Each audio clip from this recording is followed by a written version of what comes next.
6 months will cover Ramadan, the Eid, and Eid al-Adha as well, inshallah. So we will have the billboard for that entire span of time. So inshallah, besides dawah-related messages, we'll also be able to have some messages to bring some joy to the Muslim community as well, to have for them to see themselves represented in the public space, inshallah. Part of the reason I bring that up, and all of the other work that we're doing, for those who aren't aware, just very briefly, we have 8 different prisons that teams of volunteers from ICI go and visit month over month. 4 of them are up to a 3.5-hour drive away. So that's time, that's resources, that's etc. So it requires resources, it requires support, etc. The work that we do, alhamdulillah, I had 2 appointments with Convert Brothers today. We get various requests for tours and informational gatherings, etc., and some other things. I don't want to say too much about that. Inshallah will be up and coming. That inshallah will be pleasant surprises for the community in terms of our visibility and our presence in the city. I say that to say this, and the cards are here on the table. Outreach needs your support. We are perhaps the most visible aspect of the organization outside of these 4 walls, but we're also the most invisible inside these 4 walls, because the office is buried somewhere between both buildings, and much of what we do isn't in the buildings, it's outside the buildings. So you don't see it, you don't hear about it necessarily, unless you follow us on social media. So we do need support for the outreach efforts. And like I said, there's a lot of things that are in the works that need your support, both with your dua, with your finances, and with your person as well, inshallah. So whatever you can do, inshallah, we'd greatly appreciate it. The cards are here if you're interested in providing support for the organization and what we're doing, inshallah. With that, I'm going to go ahead and begin. The reminder from Ibn al-Jawzi, rahmatullahi alayh. At this particular chapter, he's speaking about strengthening the self, or taqwiyah and nafs, giving strength to the self, to the nafs. So he begins by saying that 2 individuals passed by me carrying a heavy trunk while entertaining themselves with chanting all the way. One would sing and the other would listen to him, and in return he would repeat it or sing something else, and so forth. So they kept themselves busy. They distracted themselves.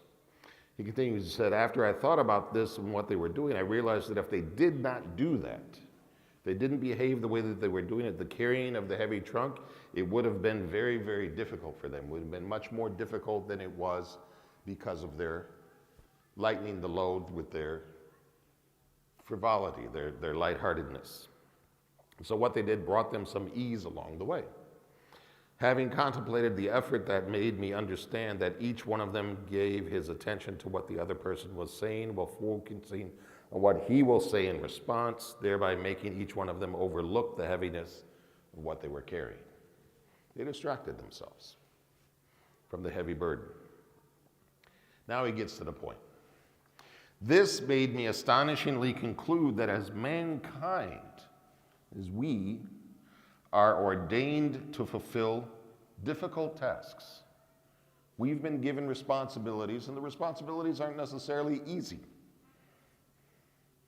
Amongst these tasks is to wisely cope with the self, the nafs, to make it abide by the laws, compel it to overlook what it desires patiently, and perform what it dislikes patiently. So this hints at 2 aspects of patience that aren't always talked about. Is that part of it is patience is restraining yourself from pursuing your desires. That's part of patience. Also, part of patience is doing what you're commanded to do, even though you might not want to do it. That's also a part of patience. Patience is many things. The right thing to do in such circumstances is to walk on the road of patience to the end, while enduring the self while ensuring the self is being entertained and dealt with gently. So in order to be patient, you have to deal gently with the self. You have to keep it, as he's referring to it here, entertained. He gives an example next. He says the example of this is reported from the life of Bishr al-Hafi, rahmatullahi alayh. This is one of the righteous people of the past that you hear stories about many times. So Bishr al-Hafi, may Allah shower him with mercy, was once traveling with another man, and this man became thirsty along the way. As they arrived at a well, he said to Bishr, "Let's take a drink from this well." But Bishr, he replied to him, he said, "Be patient, we will drink from the other well along the way." So hold off, we'll drink at the next one. When they reached the next one, Bishr again said the same thing.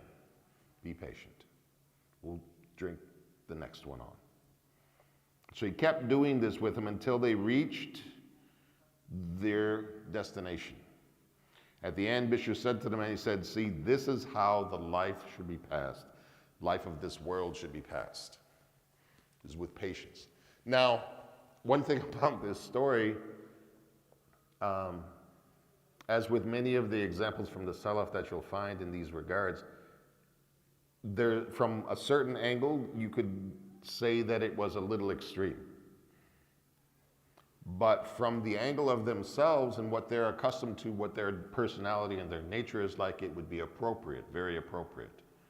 And thinking the best of Bishr al-Hafi here, he probably knew his traveling companion and knew that he could endure this sort of advice and this sort of delay in the satisfying of the hunger or the thirst. Even though thirst can be a sign of dehydration, so you want to be careful about how you do these things. Having this sort of discipline and this sort of patience is wise when it's not endangering other aspects of your existence, etc. But the lessons that he's saying at the end is that this is the way life should be passed, patiently. But you notice the way that he did it, and this is actually the point. It's not very clear in the way he worded it here.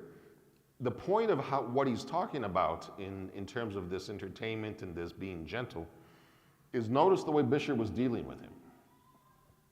He didn't say to him, "Abe, what are you talking about? This is bad. This is low behavior."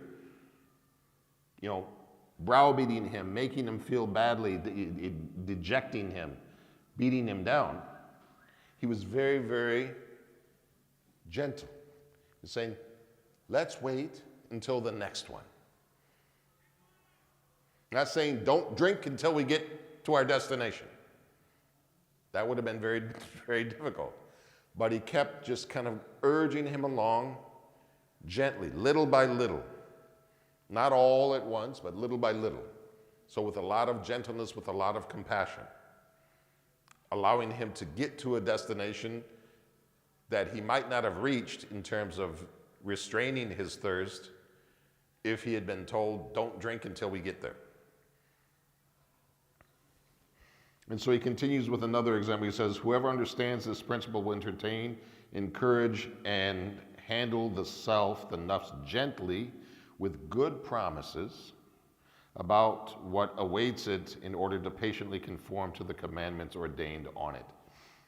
So he's alluding to what he's talking about here. Is you're giving good encouragement, good promises, kind of pushing just a little bit past the point of comfort.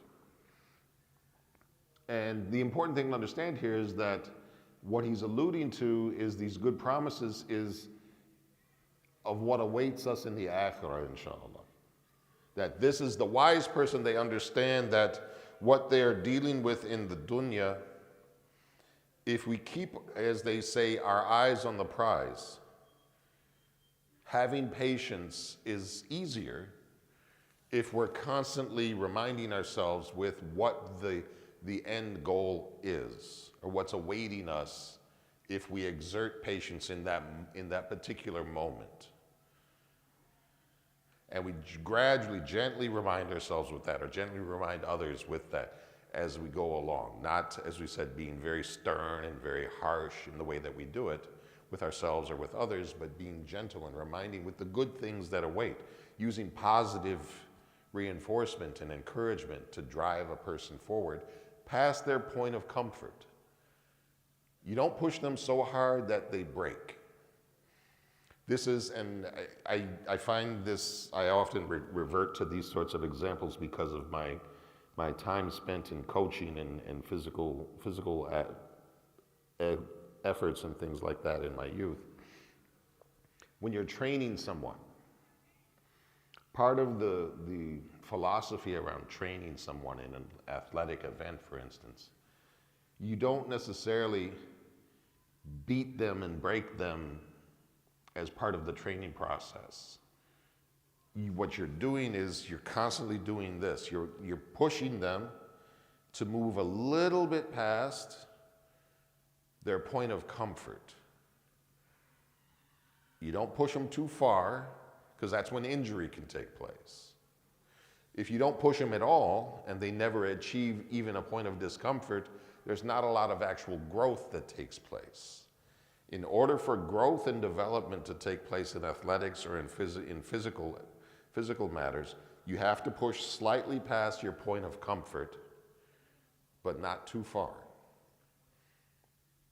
And so similarly with spiritual things, this is what he's alluding to here, is this idea of pushing, but not pushing too hard, too fast, or with in severe intensity, etc. So it's easier to conform to these commandments that we have upon us. This meaning was reported from the righteous of the past, and one of them used to say to himself. So one of the righteous used to say to themselves, "By Allah, the only reason I forbid you from what you desire is my compassion for you." So like from a parental standpoint, there's a phrase you used to hear all the time, this hurts me more than it hurts you. This was what parents used to say when they'd have to spank their children. The father typically would be, "This hurts me more than it hurts you." Even though they're physically punishing their child, but the pain of having to do that hurts them more. But it's out of compassion for the child that they do it, because they want them to grow up well. They want them to have discipline, to understand values, and to understand, right and wrong and things like that. So it's out of compassion, even though it's hard. It's that tough love that you hear people talk about sometimes. We have to show ourselves a certain amount of tough love. We can't give in to every single thing that we desire or that we think is good for us. Sometimes that can be, giving into that develops a habit or an expectation that can be unhealthy. So he concludes that Abu Yazid used to say that I remained steering myself to Allah while it cried, until I could eventually steer it to Allah while it was laughing. So he pushed himself to journey towards Allah while the self disliked that experience because it was hard on it. And it resisted, it fought back, it complained about what it was being made to do. But he kept it up persistently until the self acclimated to it. Then the self was laughing because it knew what was awaiting. It evolved, but it took time. You couldn't break it and change it right away. The change is a process that takes time. And finally, he mentions here that knowing that handling the self gently, talattuf, is required because it will help you endure and overcome the difficulties of this life. This is just a hint, for the elaboration of this would become very lengthy. And part of what this is alludes to, especially at the end where he references this idea of talattuf, is where Luqman alayhi salam, or where Allah says in Surah Luqman, Inna Allaha latifun khabirun. Verily Allah is latifun, He's subtle, He's gentle in the way that He does things, khabirun, well informed. He's subtle, He moves things, and if you look at it, this attribute of this latif is mentioned in Surah Yusuf. And if you look at the story of Yusuf, from where he started at the beginning to where he ended at the end, that was a huge, huge journey. To get from there to here was a major, major effort. If you had told him then that you're going to be here, it would have seemed impossible. But Allah, in His being Latif and Khabir, knowing what was in Yusuf in terms of his makeup and his quality, He took him through small little changes over the years, little developments and instances and occurrences in his life that led him eventually to be at the point where, according to the Mufassirin, he became the ruler of Egypt for a time. Through small, subtle changes that Allah was taking him through. And there's so many examples in history of people that started on the very lowest rungs of society and rose to great heights through these subtle movements that Allah took them through. Things that many times they weren't even planning necessarily. Life was happening to them, and their trajectory was moving. At the time, they didn't see it as such, but eventually at the end, they get to a certain point and you look back and you go, SubhanAllah, if I hadn't been on that particular journey, I would have never gotten to where I am. Because Allah is Latif and Khabir. سبحانك اللهم وبحمدك أشهد أن لا إله إلا أنت أستغفرك وأتوب إليك وجزاكم الله خير والسلام عليكم ورحمة الله وبركاته.